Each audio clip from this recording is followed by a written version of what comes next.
Oke, untuk pertemuan yang pertama ini akan membahas terkait morfologi tumbuhan. Sebetulnya tema yang pertama ini lebih tepatnya adalah mengingatkan kembali ya, mengingatkan apa yang sudah kalian pelajari sebelumnya, terutama yang dari SMK. Ini mungkin sudah tidak asing lagi ya dengan farmakonoksi yang begitu banyak hal-hal yang sudah diperoleh, jadi tinggal menyempurnakan saja. Mungkin kalau untuk yang kelas reguler itu paling tidak dulu waktu SMA ya itu sudah mendapatkan materi terkait biologi yang itu berkenaan dengan tumbuhan, itu sedikit banyaknya sudah dijelaskan ya. Artinya kita hanya tinggal mengulang saja. Untuk morfologi tumbuhan ya, jadi berasal dari kata bahasa Yunani kuno ya, morfologi itu. Jadi Yunani kuno ini yang berasal, yang itu tentunya sudah kalian peroleh juga ya di mata kuliah anatomi fisiologi manusia. Nah, itu hampir sama ya dalam hal ini. Jadi semua istilah-istilah itu memang diambil dari bahasa Yunani kuno. Dari kata morfi ya, yang berarti itu adalah bentuk, dan logos itu berarti ilmu. Jadi ketika disatukan pengertian ini ya menjadi utuh ya, bahwasanya morfologi itu adalah cabang ilmu botani ya yang mempelajari bentuk fisik dan struktur tubuh dari tumbuhan. Begitu. Yang dimana di dalamnya itu akan mengkaji organ tumbuhan ya, baik itu dalam bentuk bagian-bagiannya, kemudian bentuknya sendiri seperti apa, dan fungsinya itu bagaimana. Karena kan kita harapannya tumbuhan yang kita gunakan untuk pengembangan obat bahan herbal itu dalam kondisi yang baik begitu ya, dalam kondisi yang normal. Jangan sampai nanti ketika kita menginginkan zat aktif dari suatu tumbuhan karena adanya apa namanya itu kerusakan atau apa, kita nggak tahu ternyata di organ daun lah zat aktif itu banyak, ternyata daunnya pada nggak ada. Nah itu kan sama aja kita tidak bisa mendapatkan hasil yang maksimal. Nah, sebelum lebih lanjut, ini yang sering kali apa ya, mungkin banyak di antara kita yang masih bingung atau mungkin malah menganggap itu sama ya. Jadi ada yang menyebut istilah tumbuhan dan tanaman. Jadi kalian harus paham dulu nih, keduanya ini sebetulnya sama atau beda begitu ya. Apa itu tumbuhan, apa itu tanaman begitu. Nah, ternyata kedua istilah ini memiliki arti yang berbeda, pada prinsipnya satu objek yang sama, tetapi dari segi karakteristiknya itu berbeda. Bedanya di mana? Bedanya kalau pada tumbuhan, ya tumbuhan ini adalah flora yang tumbuh dan berkembang secara alami tanpa campur tangan manusia. Ya, jadi tidak ada istilah pembudidayaan yang bersifat apa namanya itu buatan begitu ya, yang sengaja ditanam begitu, tidak, tapi dia tumbuh secara liar ya, artinya hanya alam yang mungkin membentuk proses pertumbuhannya.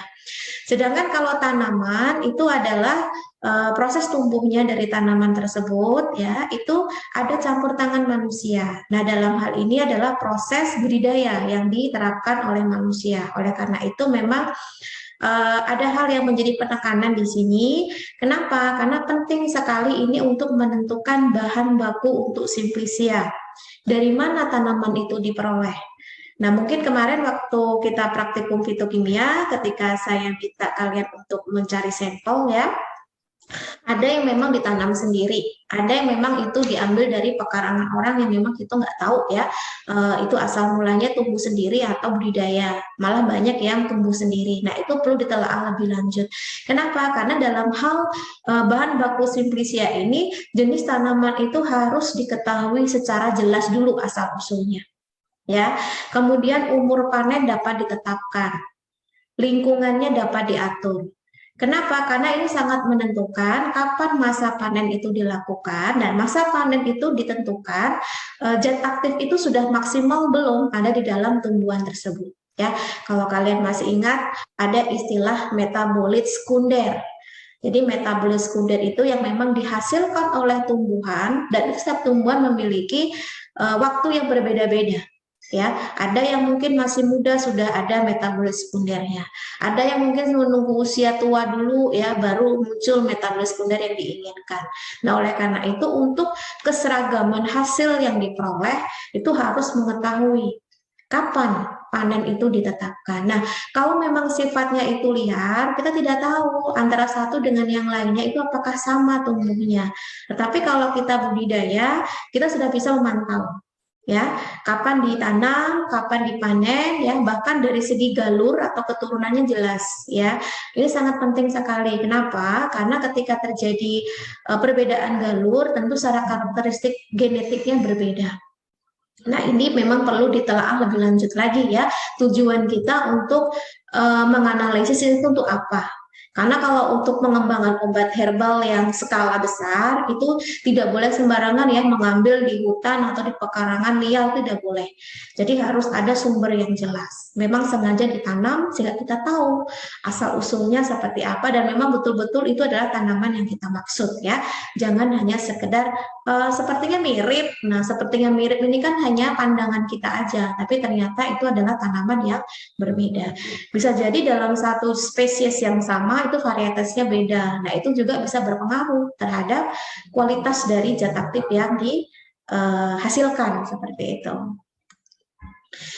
Nah, sekarang kalian harus tahu dulu. Nah, ini sebenarnya hanya mengulang saja ya bahwasanya tumbuhan atau tanaman ya dalam hal ini objeknya adalah sama, harus dibedakan dengan makhluk hidup yang lain. Contohnya hewan ya. Meskipun ada beberapa simplisia yang dari hewan begitu ya, tapi dalam hal ini memang lebih spesifik simplisianya dari tumbuhan atau tanaman. Jadi tanaman atau tumbuhan itu merupakan kalau berdasarkan selnya, tipe selnya itu bersifat eukariot ya dan multiseluler. Silakan Anda cari sendiri apa itu eukariot, apa itu multiseluler. Ini sudah saya sampaikan di mata kuliah mikrobiologi. Meskipun pada saat itu saya lebih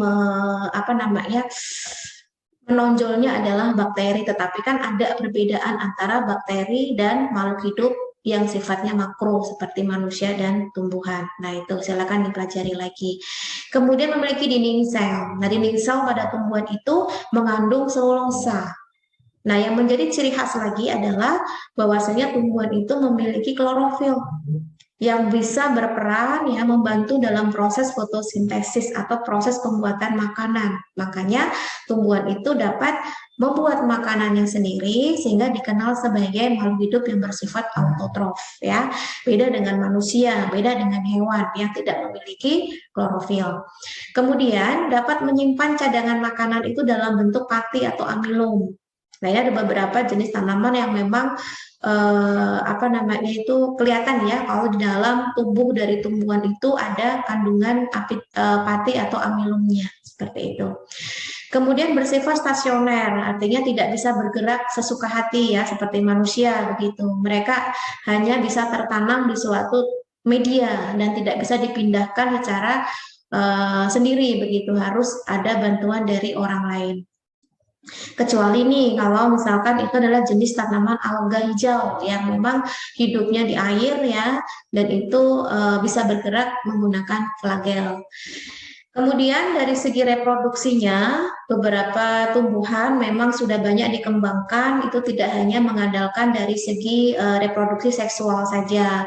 Kenapa? Karena mungkin hasilnya kurang maksimal, kemudian waktunya mungkin lebih lama. Nah, biasanya dikembangkan reproduksi yang bersifat aseksual ya, dengan cara tunas, misalkan cangkok, stek dan lain-lainnya. Biasanya kalau hal seperti ini itu sudah melibatkan manusia untuk melakukan. Tapi kalau semisal bersifat alami, biasanya menggunakan proses penyerbukan, begitu ya, yang itu melibatkan organ reproduksi pada tanaman, bisa putih, bisa benang sari. Jadi dua-duanya ini harus ada di dalam tumbuhan tersebut, ya. Nah, ini sedikit saya mengingatkan kembali bahwasannya tumbuhan itu ketika kalian menyebut istilah tumbuhan, itu spesifiknya itu tidak bisa satu jenis, itu tidak bisa. Karena istilah tanaman atau tumbuhan itu sifatnya sangat luas sekali, bahkan sudah dalam skala kingdom atau kerajaan. Jadi ada kerajaan hewan ya, kerajaan animalia, ada kerajaan fungi, ada kerajaan tanaman ya, ada kerajaan bakteri. Nah, kerajaan tanaman ini pun lebih dispesifikkan lagi berdasarkan karakteristik-karakteristik yang memiliki kemiripan-kemiripan, sehingga akan ada jarak antara satu dengan yang lainnya dari segi karakteristiknya. Nah, kalau kalian lihat di sini, untuk kingdom plante ya, plante itu artinya tanaman atau tumbuhan, itu terbagi menjadi dua jenis golongan. Yang pertama adalah tanaman yang tidak memiliki pembuluh. Yang kedua, tanaman yang berpembuluh. Nah, kalau untuk tanaman yang tidak berpembuluh, ini ada jenis tanaman lumut. Nah, itu ya. Lumut pun macam-macam bentuknya ya. Ada lumut liverwort, ada hornwort, ada mosses. Nah, ini semua adalah jenis-jenis lumut. Itu juga tanaman ya.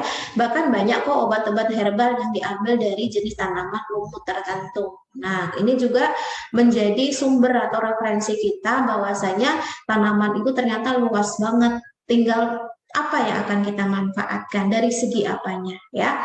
Kemudian dari golongan tanaman berpembuluh ya. Ada dua kelompok nih. Ada kelompok Pteridophyta. Ini tumbuhan yang tidak menghasilkan biji ya, atau kita kenal sebagai tanaman paku-pakuan. Nah, ini kalau kalian ada yang suka nanam di rumah ya, tanaman-tanaman hias misalkan tuh pasti ada ya, di antaranya jenis paku-pakuan. Kemudian yang kedua adalah Spermatophyta yang memang tumbuhan itu dapat menghasilkan biji. Nah, biji di sini tergantung tipenya. Ada yang gymnosperme, ya, biji terbuka. Ada yang angiosperme, biji tertutup. Begitu.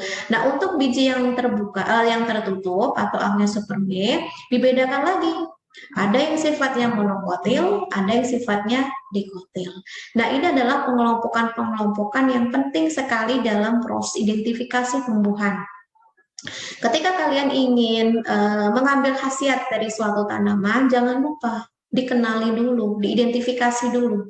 Jenis tanaman itu tergolong tanaman apa? Berpembuluhkah atau tidak berpembuluhkah? Kemudian termasuk paku-pakuan atau tumbuhan berbiji.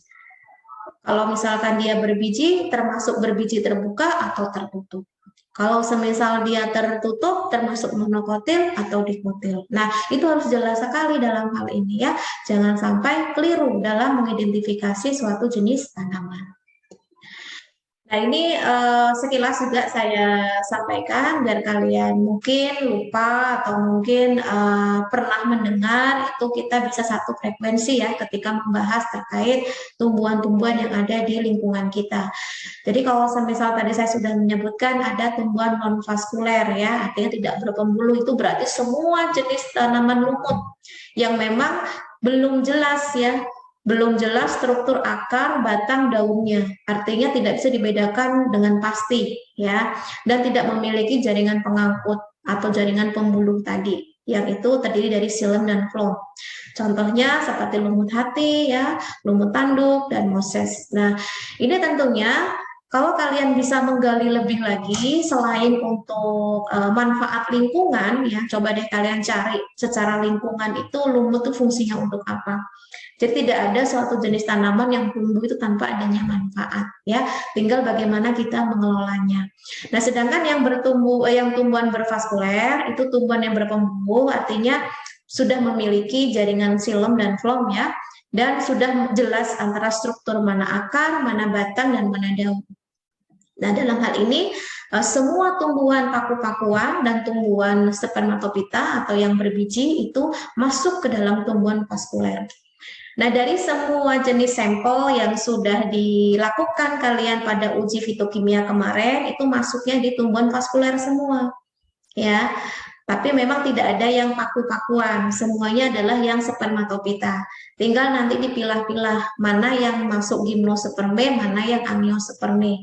Kemudian kalau dia angiosperme, mana yang monokotil, mana yang dikotil, gitu. Nah, ini tumbuhan lumut ya, saya rasa kalau kalian pecinta lingkungan di tempat yang dingin ya, itu nggak asing lagi dengan tumbuhan lumut ya. Ada lumut hati ya, contohnya dari Markhanthia polymorpha.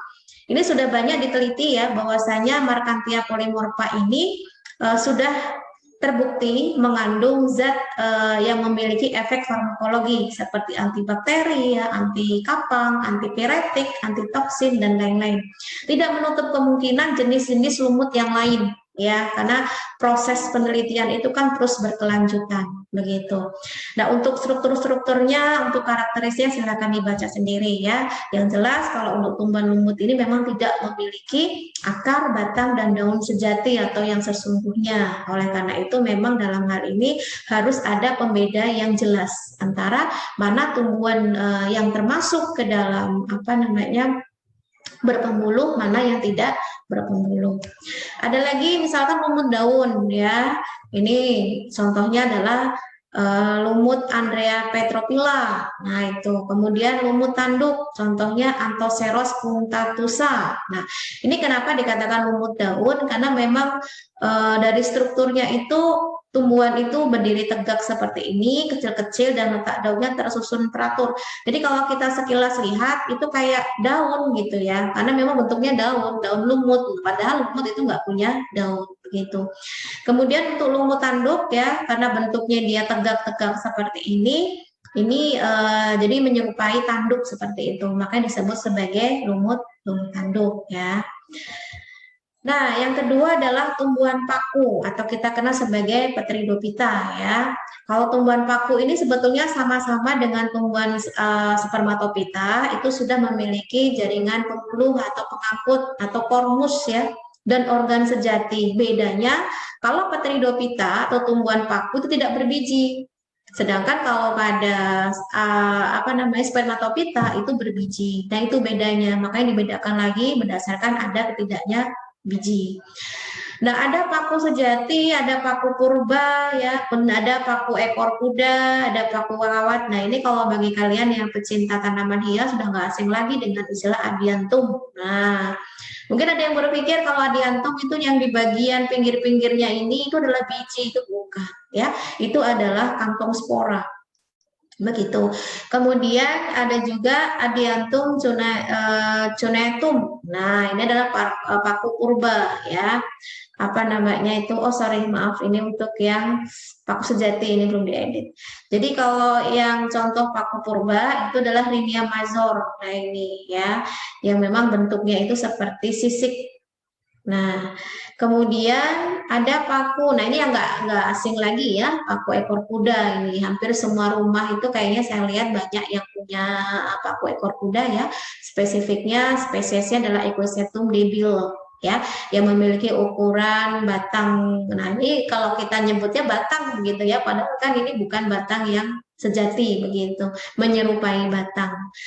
Kemudian ada ruas-ruasnya. Nah, ini kemudian ada paku kawat ya, paku kawat. Dan juga saya yakin kalian nggak asing lagi melihat ini ya. Jadi kayak ekor kucing ya bentuknya. Contohnya Lycopodium clavatum. Nah, ini ya, karena memiliki batang yang kaku seperti kawat. Nah, itu. Ini hanya mengenalkan kembali, mengingatkan kembali jenis-jenis lumut, jenis-jenis paku. Selebihnya silahkan baca sendiri ya. Karena kalau semuanya disampaikan di sini nggak cukup. Ini aja sudah slide-nya sudah banyak ya. Jadi silahkan Anda mencari, membaca sendiri. Tentu banyak di internet. Terutama bagi mereka yang suka tanaman-tanaman hias, nggak disuruh pun pasti mereka akan mencari-cari ya. Karena penasaran begitu. Nah, sedangkan kalau tumbuhan berbiji atau kita kenal Spermatophyta, itu tumbuhan berpembuluh ya, sama dengan Pteridophyta tadi. Bedanya kalau yang ini mempunyai biji. Ada yang biji terbuka atau kita kenal sebagai gymnosperme, ada biji tertutup angiosperme ya. Kalau yang terbuka itu maksudnya apa? Bijinya tidak ditutupi oleh bakal buah. Dan yang ciri khasnya lagi itu memiliki alat perkembangbiakan yang berbentuk kerucut atau kita kenal sebagai strobilus ya. Contohnya ginkgo biloba. Ginkgo biloba ini kalau kalian search ya, itu sudah banyak dikembangkan untuk obat herbal ya. Obat herbal untuk memacu daya ingat karena kandungan zat aktif yang dimiliki. Nah, ini salah satunya yang masuk ke dalam tumbuhan gymnosperme ya. Ada juga pinus gitu. Karena kebanyakan di antara kita sering banget keliru ya, mana yang termasuk tumbuhan gimnospermae, mana yang termasuk angiospermae, karena kedua-duanya itu memiliki kemampuan untuk membesar ya, karena batangnya kan berkambium begitu.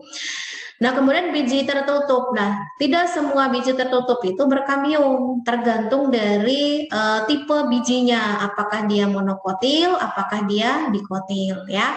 Nah, kalau yang tertutup artinya bijinya terletak di dalam bakal buah ya. Daunnya ada yang menjari, menyirip, sejajar atau melengkung ya, tergantung tanamannya apa. Kemudian daunnya lebar dan pipih ya. Bisa tumbuh dalam bentuk perdu, pohon, semak, dan herba. Nah, ini kalian harus jelas nih perbedaannya. Mana perdu, mana pohon, mana semak, mana herba, begitu. Jadi kalau semisal apakah kata herbal itu ada kaitannya dengan herba? Nah, itu juga harus dicari tahu itu, ya. Apakah herbal itu ada kaitannya dengan herba?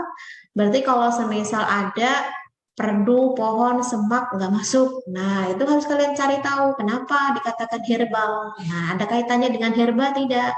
Tuh. Kemudian, tadi saya sudah menyebutkan kalau tanaman biji tertutup itu ada dua tipe biji. Nah, ini kalau bagi kalian yang mungkin punya saudara, punya adik ya, atau punya anak yang sedang sekolah itu sering banget ditanyain, manakah tanaman berikut yang termasuk tanaman monokotil, manakah yang termasuk dikotil. Nah, ini kalau sampai ditanya di 3 farmasi nggak tahu, waduh, ini gawat ini ya, harus ngulang ini. Nah, itu. Nah, karena itu kalian juga harus ada tuntutan untuk tahu gitu ya. Jadi itu tidak cuma sekedar pengen mengambil khasiatnya tapi tanpa tahu itu tanaman apa. Ya kalau tanaman itu memang layak untuk dikembangkan. Kalau tidak, nah itu ya. Jadi harus tahu betul. Kemudian yang monokotil di sini saya ambil contoh adalah tanaman tebu. Yang kedua, berkeping 2 atau dikotil itu saya ambil contohnya adalah mangga.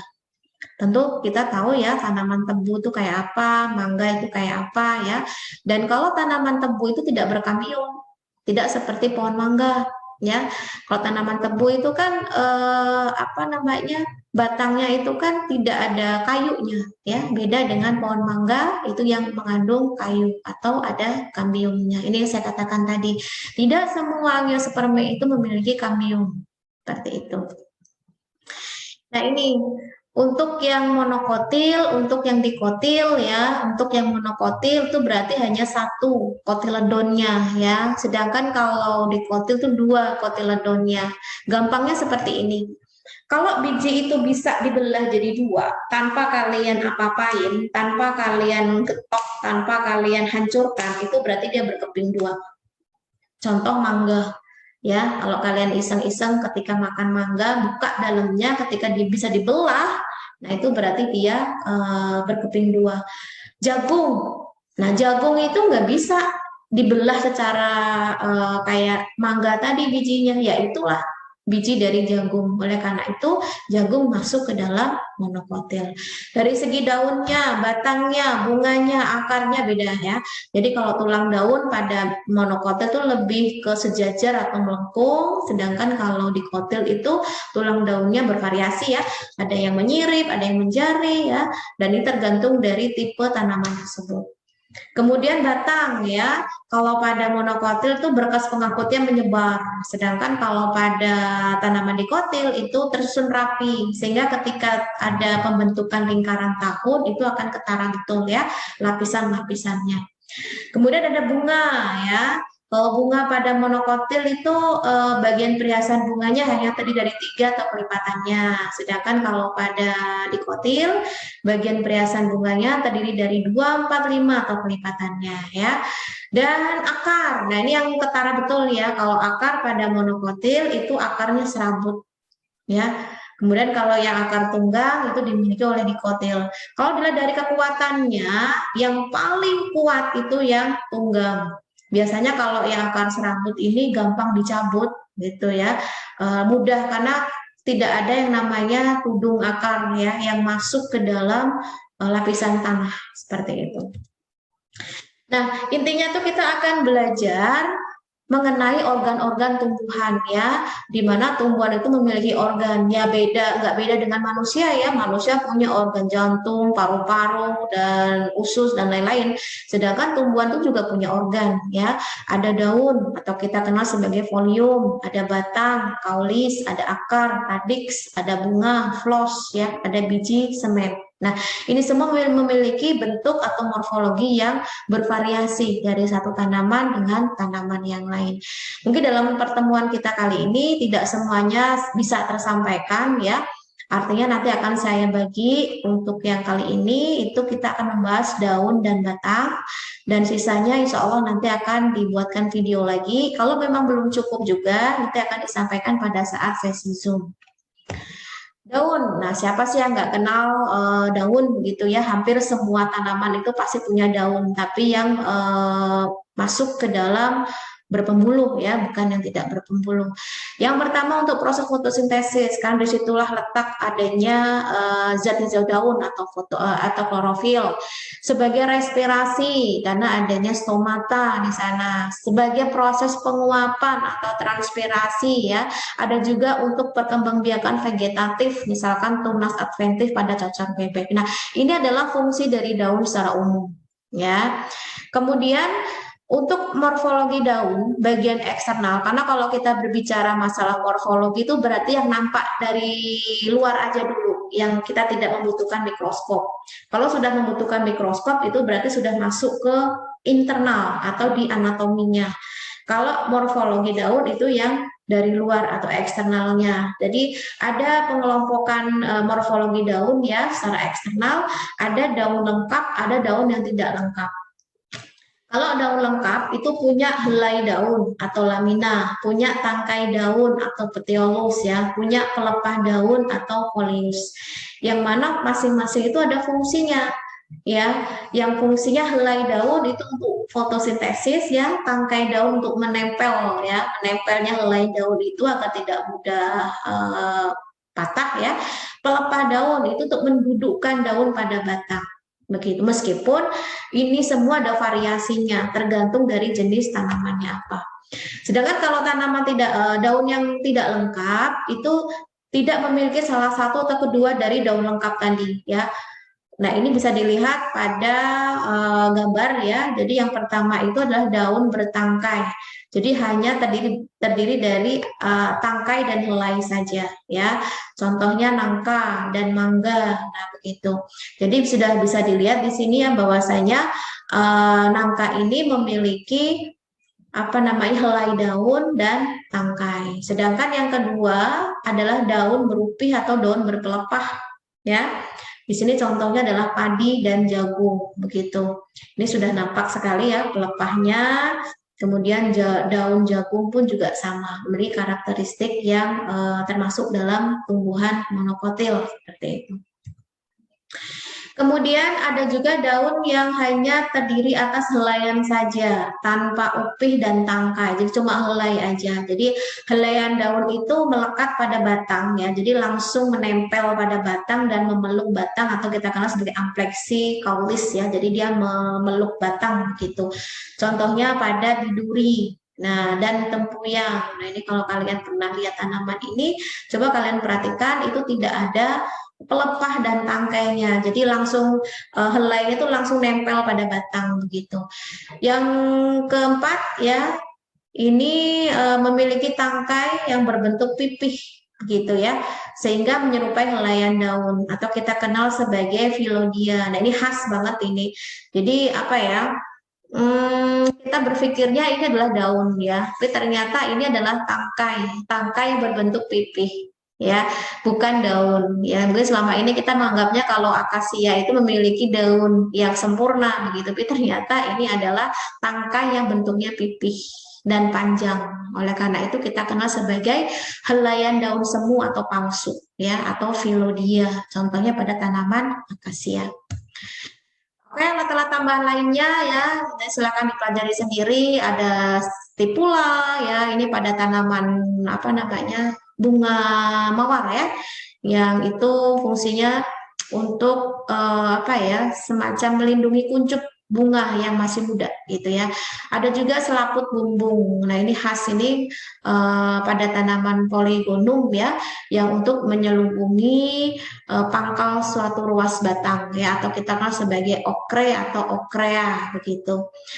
Lidah-lidah ya atau ligula. Nah, ini biasanya bisa kelihatan kayak lapisan tipis putih ketika pelepah itu dibuka, itu kelihatan seperti ini. Yang fungsinya untuk apa? Untuk mencegah mengalirnya air hujan masuk ke ketiak, karena kalau terlalu banyak air yang masuk ke ruas-ruasnya itu dapat menimbulkan pembusukan. Ini paling banyak dimiliki pada golongan monokotil ya, golongan rumput-rumputan atau padi. Nah, itu. Nah, sekarang kita masuk ke bentuk-bentuk daun ya. Jadi bentuk-bentuk daun itu berdasarkan apa namanya, posisi dari helaiannya itu ya. Bagian lebarnya yang di bagian mana begitu. Yang pertama, bagian yang terlebar terdapat di tengah-tengah helaian daun. Ada yang bentuk daun bulat ya, ada yang bentuknya daun perisai, ada yang bentuknya daun jorong ya, daun memanjang, daun lancet. Nah, ini kan letaknya yang terlebar itu di bagian tengah. Nah, harapannya kalian belajar farmakonoksi ini tahu secara jelas sampel yang akan saya gunakan itu tipe daunnya yang mana nih? Tipe daun yang bulat kah, ya, yang perisai kah, daun jorong, daun memanjang, atau daun lancet begitu. Bu, kalau semisal daun bulat, apakah dia bulat tuh bulat ya? Enggak, bulat tuh maksudnya ketika semuanya ini disatukan itu membentuk lingkaran atau bulat seperti ini ya, misalkan ini. Nah, ini termasuk bulat. Nah, kemudian silakan lengkapi ini ketika nanti sudah selesai ya. Silakan lengkapi, sebutkan contoh dari masing-masing bentuk daun ini. Tuliskan di sini contoh tanamannya apa, nama latinnya apa, ya, masing-masing minimal 2. Kapan tuh dikumpul? Saya nggak akan nagih, tapi suatu ketika saya butuh itu kalian sudah ada. Ya, tidak harus minggu depan, tidak harus ini, tapi ketika saya tanya, ketika saya butuh, kalian sudah sedia. Artinya kalianlah yang menentukan kapan saya harus menuliskan contoh-contoh tanamannya apa.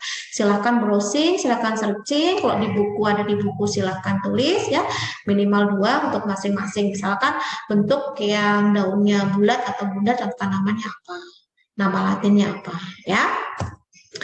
Yang kedua, bagian yang terlebar terdapat di bagian tengah-tengah helaian daun. Di sini ada yang sifatnya pangkal daun tidak bertoreh sama yang pangkal daun yang bertoreh atau berlekuk. Toreh artinya lekuk ya. Jadi kalau tidak bertoreh atau tidak berlekuk. Jadi ada yang bentuknya bulat telur seperti ini, ada yang bentuknya segitiga, ada yang bentuknya delta, ada yang bentuknya bola ketupat. Ini variasi daun-daun semua ini yang ada di tumbuhan. Kemudian yang bertoreh itu ada lekukannya ya. Ada yang bentuknya jantung seperti ini. Jadi kalau kalian pernah lihat daun waru ya, nah itu masuk yang mana? Daun jati itu masuk yang mana ya?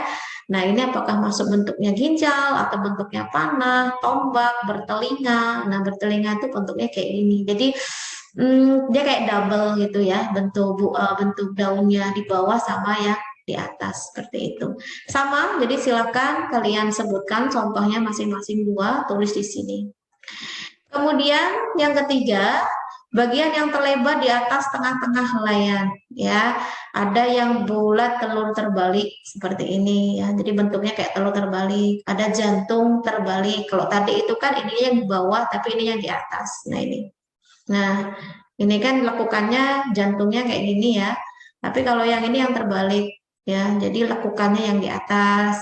Ada yang segitiga terbalik ya. Ada spatula atau sudip yang bentuknya panjang seperti ini. Jadi silakan ya. Tuliskan juga masing-masing minimal 2 ya. Jenis tanaman yang punya daun bulat telur terbalik itu apa, jantung terbalik itu apa, segitiga terbalik itu apa, sudip yang bentuk sudip memanjang tadi apa. Kemudian yang keempat, tidak ada bagian yang terlebar. Maksudnya apa? Dari ujung pangkal tuh ukurannya hampir sama, ya. Ada yang berbentuk garis, ya, pita. Ada bentuk pedang seperti ini. Ada yang bentuk paku, ya. Paku tuh kayak tajam seperti ini. Ada yang bentuk jarum. Nah, sama, silakan juga lengkapi juga, karena saya pengen kalian harus bereksplorasi lagi ya terkait jenis-jenis tanaman yang itu dilihat dari bentuk daunnya, mengenal lebih jauh lagi ya, karena harapannya kalian itu bisa mengidentifikasi semua jenis tanaman yang ada di lingkungan, yang itu nantinya bertujuan untuk mengembangkan lebih lanjut. Karena saya pengennya kalian tidak hanya sekedar tahu kandungannya apa sih, misalkan tanaman binahong misalkan, tapi kalian juga harus bisa bagaimana cara membudidayakannya. Jadi tidak hanya sekedar mengambil dari liar, tapi juga harus mampu membuat tanaman itu banyak jumlahnya. Jadi pas kapan kita butuh itu bisa diproduksi sendiri ya. Jadi tidak merusak lingkungan. Ya, jangan sampai farmasis terkenal merusak lingkungan karena tidak bisa perbaharuan itu lagi ya. Nah, sekarang dilihat dari ujung daun ya. Ujung daun itu ada yang bentuknya runcing. Ini kalau yang hobi gambar nih paling suka nih gambar daun. Jadi kalau lagi ngegambarin anaknya atau adiknya ya, kalau bentuk daunnya nggak runcing jangan kecewa karena memang nggak semua daun bentuknya runcing ya. Ada yang meruncing. Nah, bedanya runcing sama meruncing itu apa? Kalau runcing itu nggak ada basa-basi, dia langsung runcing gitu aja. Tapi kalau meruncing itu ada basa-basinya dikit nih, ngelekuk dikit, baru meruncing. Tumpul ya, ada yang membulat seperti ini, ada yang rompang, ada yang terbelah kayak dua daun, ada yang berduri seperti ini ujungnya. Nah, ini kan ujung daun ya, karakteristik dari ujung daun, jenis-jenis tanaman yang ada. Sama, silahkan sebutkan juga contoh tanamannya dan nama latinnya apa. Pangkal daun, tadi sudah ujung, sekarang pangkal ya.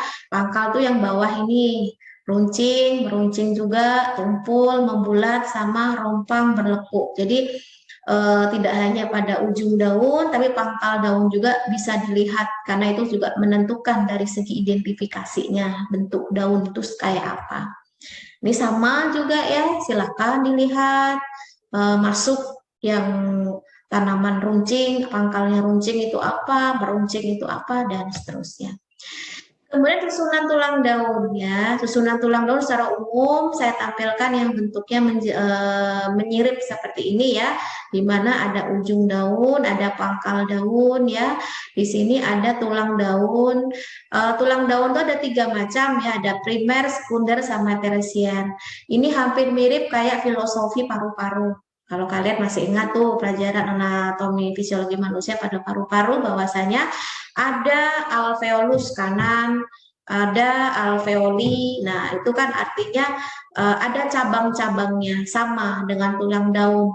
Kalau yang primer itu yang langsung keluar dari apa namanya ini tangkai daun. Tapi tulang daun primer itu bisa bercabang-cabang lagi menjadi sekunder. Dari sekunder bercabang-cabang lagi menjadi daun tersier. Itu yang menggabungkan secara utuh helai daun tersebut sehingga tidak mudah koyak atau rusak ya.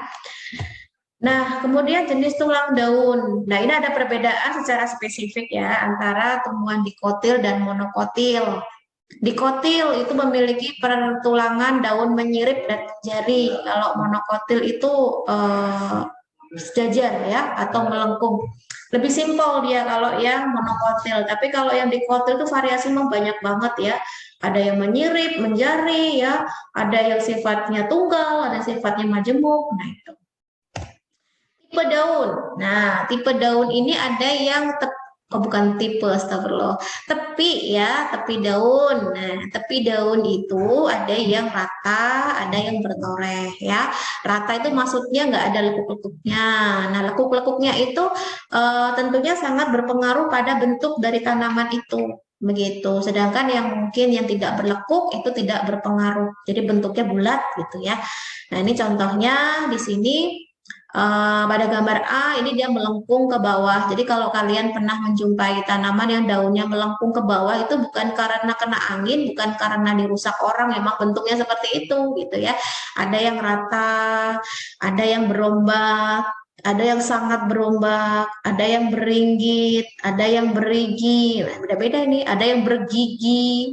Ada yang bergigi ganda, bergerigi ganda. Jadi udah bentuk kayak gini, bentuk lagi celah lagi, bentuk gerigi lagi ya. Kemudian tapi daun yang lekukannya merdeka. Nah, merdeka ini maksudnya bebas gitu ya. Ada yang bergerigi ganda, ada yang berlekuk, ada yang bercangap ya atau menyirip, ada yang berbagi atau menyirip. Nah, beda ini menyirip, ini menyiripnya apa namanya bercangap, kalau yang ini menyiripnya berbagi. Jelas pembagiannya. Kalau ini masih ada gerigi-geriginya. Nah, ini adalah morfologi dari bentuk-bentuk daun ya. Yang itu juga harus kalian perhatikan. Daging daun. Oke, kalau daging daun memang nanti kita kaitannya dengan lapisan di dalamnya. Nah, ini mungkin tidak saya sampaikan sekarang ya. Nanti kalau kita sudah masuk ke bagian anatominya.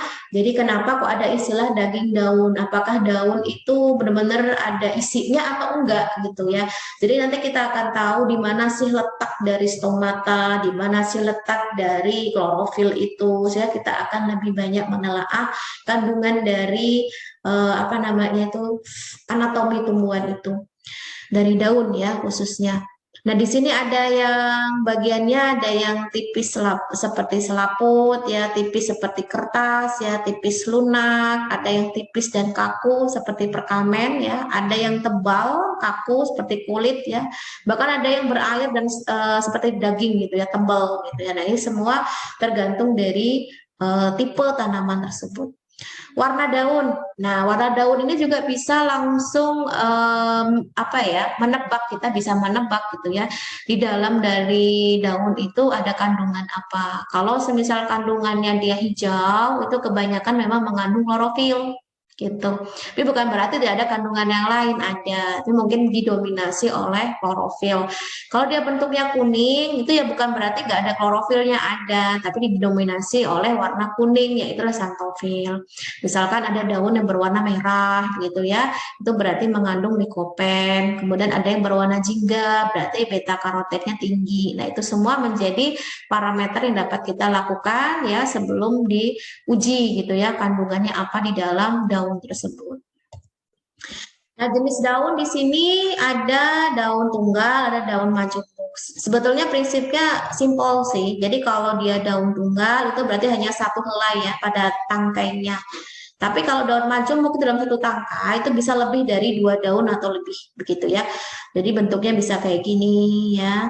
Ini yang bentuknya pinat ya. Ada yang bentuknya unifoliat seperti ini. Ada yang bentuknya bifoliat ya. Jadi dalam satu tangkai itu ada 2 bunga, 2 bunga lagi 2 daun seperti ini.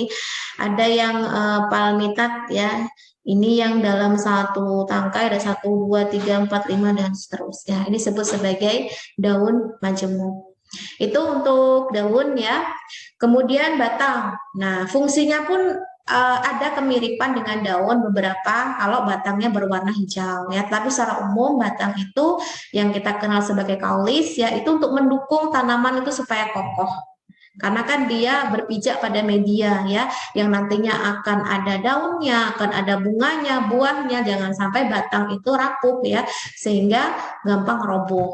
Kemudian untuk memperluas bidang asimilasi ya, yang ini kaitannya untuk penyaluran ya, sari-sari makanan, karena kan beda dengan manusia yang memiliki sistem peredaran darah. Kalau mereka kan punya yang namanya jaringan pengangkut yang itu ada di bagian batang gitu. Sebagai wadah transportasi air ya dan unsur-unsur hara dari akar ke daun, kemudian dari daun diolah menjadi proses fotosintesis, diedarkan ke seluruh tumbuhan. Kemudian ada juga batangnya yang memang digunakan sebagai cadangan atau penimbun zat makanan, yang itu paling banyak mengandung zat pati ya atau amilum. Ada juga beberapa yang digunakan untuk alat perkembangbiakan, terutama yang sifatnya aseksual ya, misalkan seperti cangkok ya, kemudian mengenten ya. Nah, itu semua adalah kreativitas manusia untuk ikut campur di dalamnya agar menghasilkan tanaman yang cepat berbuah misalkan atau yang lain-lainnya. Secara umum Untuk bagian batang secara morfologi eksternalnya itu ya ada yang disebut sebagai nodus atau buku, ini tempat melekatnya daun ya. Ada internodus atau ruas ya, ini bagian apa namanya dua nodus ya. Ada juga axilar bud atau axillary ya, ini sebagai tunas embrionik untuk daun baru misalkan. Juga apical bud atau tunas apikal ini yang menyebabkan tumbuhan itu dapat tumbuh ke atas gitu ya, karena dia meristematiknya lebih tinggi, proses pembelahannya lebih tinggi. Nah, jenis-jenis batang ini ada penggolongan tumbuhan yang tidak berbatang sesungguhnya. Maksudnya apa? Dia berbatang tapi nggak nampak, jadi seolah-olah nggak punya batang. Padahal batangnya itu ukurannya lebih pendek daripada daun-daunnya, sehingga seolah-olah daun-daun itu muncul dari akar langsung, bukan dari batang. Ini dikenal sebagai apa namanya istilah roset ya. Jadi apa namanya itu daun-daunnya muncul di antara akar-akar itu tadi yang tersusun rapat satu sama lain ya. Contohnya ini pada tanaman lobak ya, sawi, daun sendok. Ini kan kayak nggak punya batang mereka ini ya. Jadi nggak nampak gitu. Jadi seolah-olah dia langsung keluar dari akarnya. Nah, sama halnya dengan sawi juga begitu. Padahal tetap kok punya batang, tapi batangnya ukurannya pendek. Beda dengan yang berbatang jelas ya. Kelihatan begitu batangnya, pembagiannya juga jelas, mana akar, mana batang, mana daun tuh kelihatan. Jadi ada batang basah atau kenal sebagai herbaceus ya. Jadi batangnya itu lunak dan berair ya, misalnya pada bayam gitu ya. Kemudian batang berkayu, lignosus ya. Dia batangnya keras dan kuat. Jadi contohnya adalah pohon, perdu, semak. Nah, ini bedanya apa? Silakan dibaca sendiri. Yang jelas dari segi ukurannya beda. Kalau pada pohon itu dia memiliki ketinggian lebih dari 6 meter. Kalau pada perdu itu kurang dari 6 meter. Kalau semak itu kurang dari 1 meter. Itu juga termasuk dalam batang berkayu begitu, meskipun ukurannya berbeda. Ada juga batang rumput ya. Ini batang tidak keras, memiliki ruas-ruas karena memang tidak memiliki kambium ya. Contohnya padi dan rumput. Kemudian batang, oh bukan mending ya, mendong ya, batang mendong. Ini kalau kalian pernah dengar apa itu namanya tikar yang dari mendong, nah itu sebetulnya adalah rumput yang ukuran ruasnya lebih panjang sehingga dia bisa dijadikan anyaman seperti itu. Jadi tanaman mendong itu juga ada gitu ya, yang bentuknya hampir mirip kayak rumput tapi ruasnya lebih panjang dan kuat. Nah, bentuk batang di sini kalau dilihat dari segi karakteristik monokotil dan dikotil, kalau monokotil itu dia relatif sama ya, pangkal sama ujung itu ya begitulah ukurannya gitu. Tapi kalau dikotil kan enggak, di mana bagian bawah itu lebih besar daripada bagian ujung. Jadi dia kayak mengecil ya sampai ke ujungnya. Nah, ini kalau berdasarkan bentuk batang dari penampang lintangnya, jadi kalau dia dipotong melintang kayak gitu, yang bentuknya bulat itu kayak bambu. Udah kelihatan ya ini bentuknya kalau dipotong melintang itu bentuknya bulat ya. Ada yang bersegi, misalkan kayak batang teki ya, ini bentuknya segitiga. Ada yang segi empat itu pada batang markisa. Jadi nanti kalau dipotong bentuknya seperti ini. Nah, ini adalah bentuk batang yang dilihat dari penampak lintangnya. Pipih, nah pipih ini dia batangnya kayak daun gitu, meskipun bukan daun sebetulnya, tetapi juga bisa berfungsi sebagai daun juga gitu. Jadi ada fitopladia, dia pipih dan memiliki pertumbuhan ke atas ya, contohnya tanaman jakang. Nah ini, kalau kalian pernah lihat tanaman ini ya berarti inilah tanaman yang bentuk batangnya itu pipih gitu, bukan daun ya. Cladodia, ini tumbuhan yang mengadakan percabangan ya, contohnya kaktus itu. Jadi kaktus ini selain dia tumbuh ke atas juga bisa melakukan percabangan batangnya gitu. Juga bisa berfungsi sebagai fotosintesis ya, karena memang kan warnanya hijau, karena hijau itu identik dengan cat hijau daun ya atau klorofil. Nah, permukaan batang ada yang bentuknya, ada yang permukaannya licin seperti jagung, ada yang bentuknya itu kostatus atau dia berigi-rigi ya. Misalkan pada tanaman iler ya. Kemudian ada yang beralur seperti ini ya. Ada yang bersayap Ini pada tanaman gadung dan markisa juga ada. Ada yang berambut seperti ini ya, pilosus ya. Jadi ini pada tanaman tembakau.